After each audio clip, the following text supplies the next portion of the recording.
the truth occurs. Growing up Aspie! How I learned social skills. Hi everyone. Well, I've wanted for some time to do some videos on autism spectrum.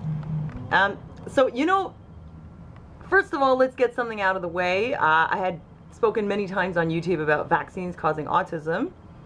I've come since that time to realize that things are actually a little more complicated than that. Autism is a very broad umbrella term, spectrum.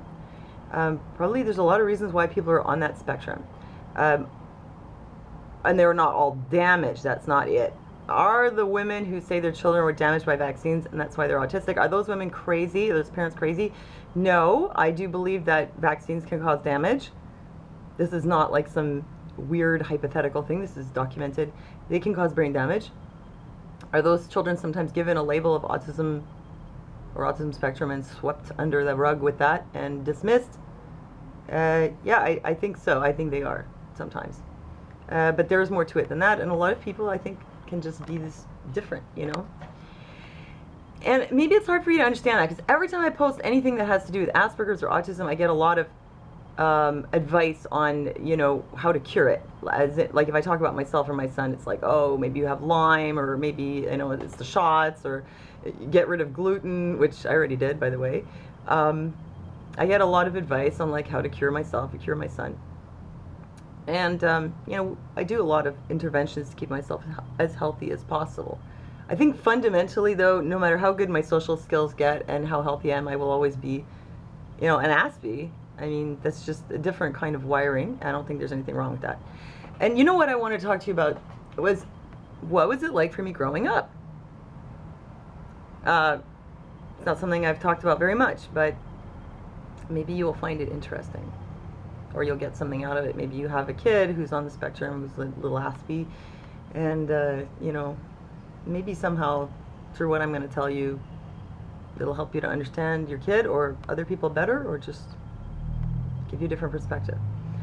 So first of all, I have video footage of myself from when I was a baby and a small toddler, and I guess you could say that the red flags were there. There were some atypical behaviors, like not really making eye contact, or actually what was more noticeably lacking was what you call joint attention, which is where I was pointing, but you point to the object though, and then you look back at the person to see if they're looking. Like you use your eyes to communicate. So I was like pointing, and I would just look at the thing.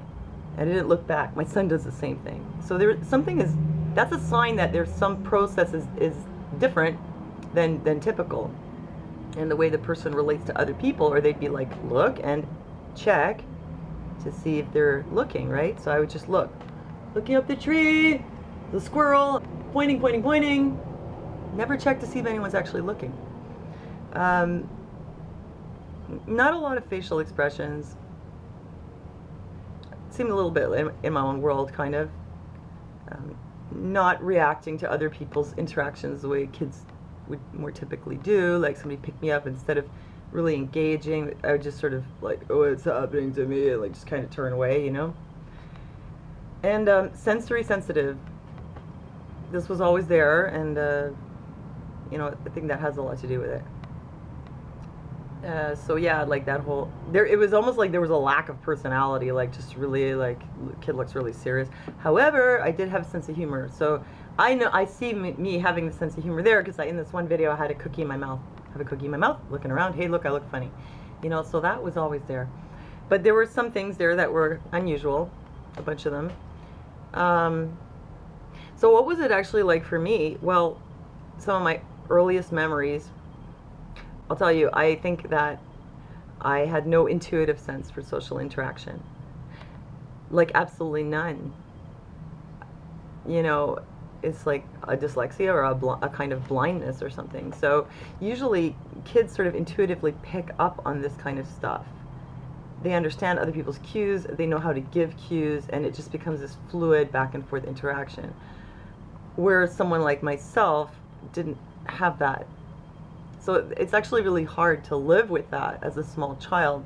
Well, for me it was, because I felt really like very kind of separate and sort of alien, and I really couldn't understand what was happening, like in terms of social dynamics and stuff, or other people. I was just so clueless that it was really daunting to interact with other people, because it was sort of like, what do you do, and what are they about, and like, oh God, I don't even know where to start. I'd be there and I'd just be so lost. So I would withdraw, because my attempts to interact with other people were very awkward, because I was skipping all of this normal social stuff that people do, like A, you gotta smile, or B, maybe introduce yourself, or kids will say things like, can I play with you, and stuff. Whereas for me, like, I didn't pick up on that, so people, thought I was weird. And actually, what a lot of times, and when I was younger, people found me strange, but not necessarily strange in a good way. I remember when I was 14, I was at boarding school, and I was in the infirmary, and I overheard some girls talking about me, and one of them was describing me as a creep, which, obviously really kind of hurt my feelings. I think that when people see someone who doesn't give normal body language or typical body language, use cues, and receive and respond to cues, and that wasn't the only thing, but that was part of it, that it just creeps them out, because it just looks weird. So you see me now and you wouldn't think that this was ever a problem. What I did on that end, and this is only part of the story, I might have to do another video on other parts of it, but I struggled a lot. There were, I was kicked out of kindergarten. I didn't respond. I didn't follow cues and instructions. I was good at academics, but the rest of it was bad. They just were like, we're not dealing with this, get her out of here. I went to another school. I think I didn't talk to anyone for that whole time I was there.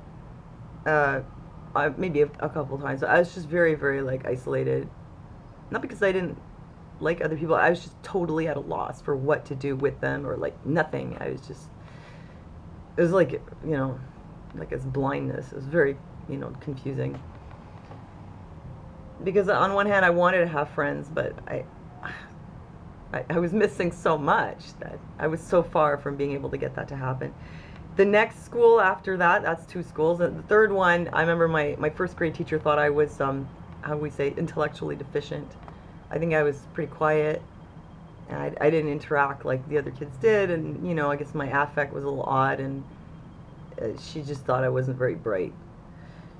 And after that, when I was 7, it started to get better. I mean, I was getting, in trouble for behavior at school, but I started to have some friends, and I just sort of, for a time, was sort of the likable weirdo, and, I was a good-natured person. So I did have friends. And then I went to this other school where people didn't know me, everything was very different, and it didn't go over well, and that's where people just considered me a creep.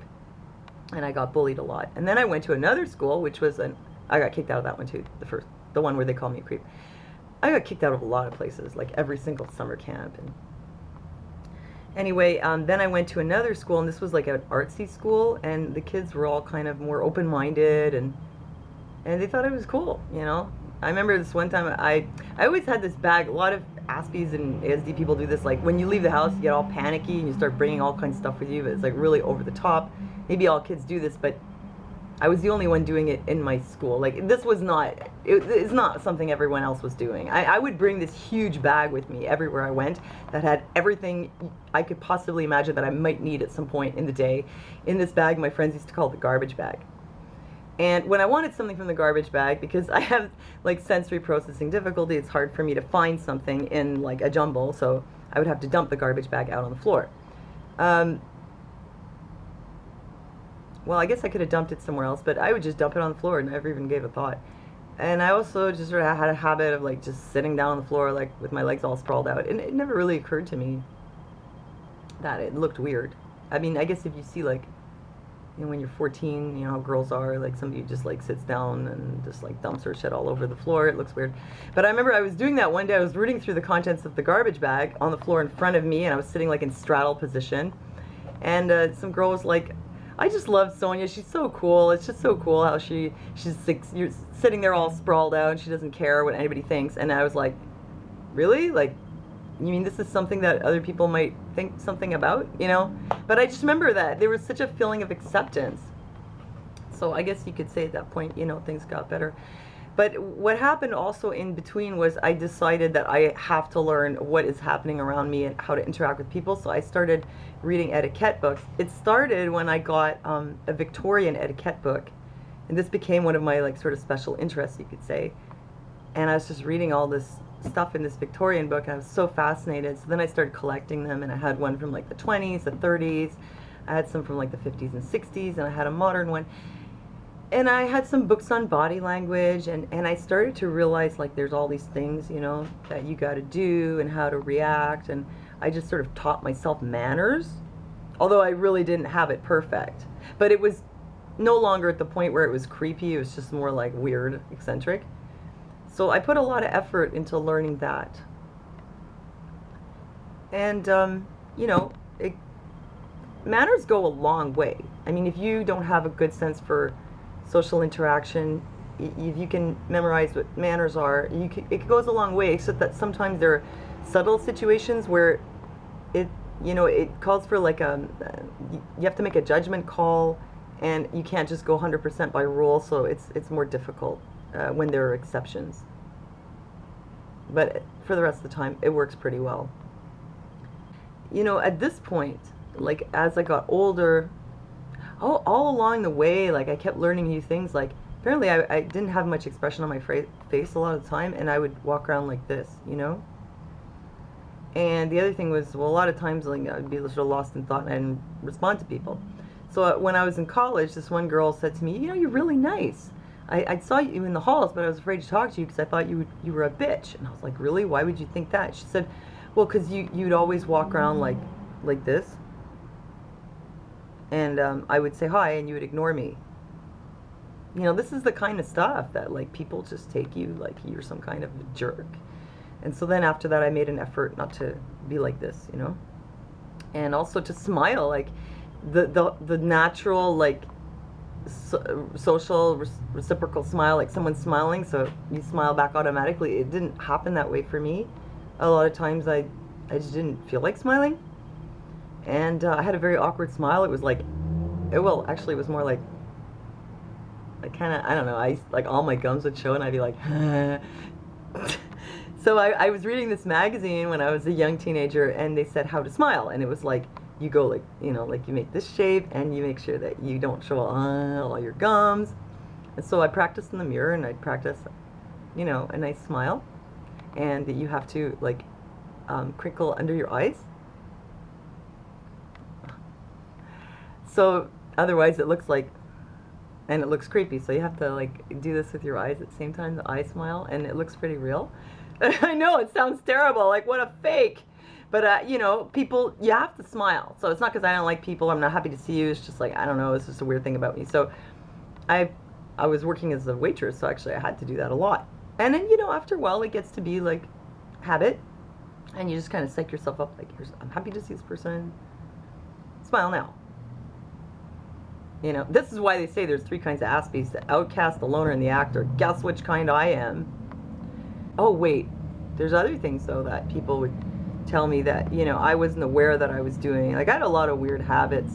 My husband pointed some of them out to me.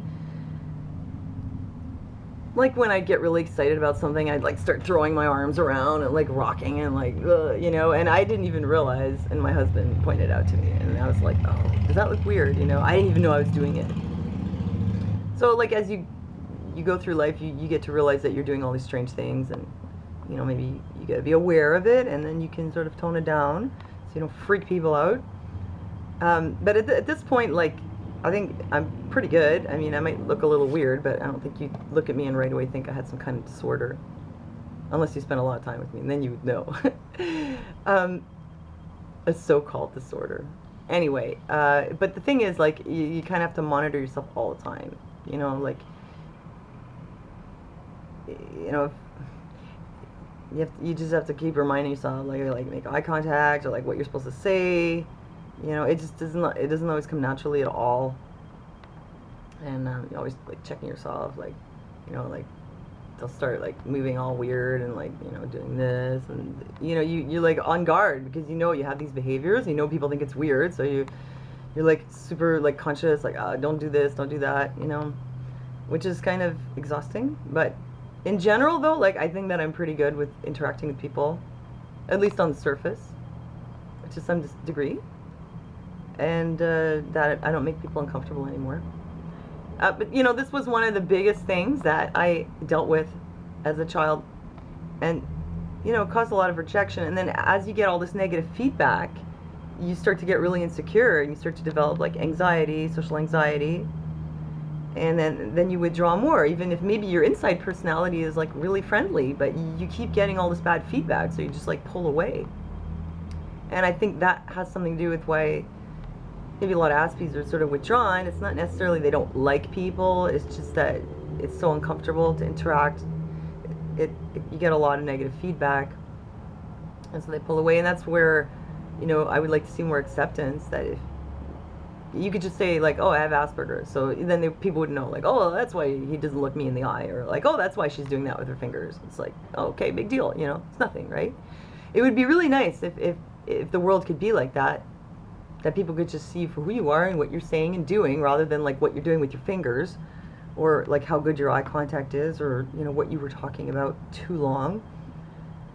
Or if you miss something, like, you know, I've been accused of like being rude and inconsiderate, like, well, it's obvious, you should have known that. And I'm like, actually, no, it's not obvious, because I've never been in that situation, so I have no idea how to handle it. You know, it'd be good if there was more acceptance. So I wanted to tell you about this because it's a side of it. And I see this in my son, and with him I try to be like more accepting, and I'll just like come down on him like, why are you behaving like that? I try to just sort of gently coach him and encourage him, and I think all these things can be learned, and the goal is to learn it without having your self-esteem crushed in the process, or like on the road, you know. Just to know that you're accepted and loved, you know, as you are, even if your social skills aren't super great, that this will come, it'll get better. So maybe I'll just, you know, I'll just leave it at that about the social skills. I think this is like a kind of social emotional dyslexia, because it's not only social, it's also emotional, for your own emotions. You know, I don't think that that's like because, you know, I had a bad vaccine or anything. I think it's just people are different, and that was a challenge that I had. I was very good in other things that other people have challenges with, and I don't call them vaccine damaged for not being good at, you know, the stuff that I was good at. So this was where I was challenged. So anyway, maybe that was helpful or informative to you. I hope so. I hope that maybe somehow this can help some people understand more, because people with ASDs, really, they do need understanding. It takes out a lot of the stress. When you're less stressed, you're happier, you function better, you can do more, you can have a better life, you know. And it's better for other people because they're not so uncomfortable with your, you know, so-called weird behavior. So thanks for listening to me, and I'll see you next time. The Truth Girls.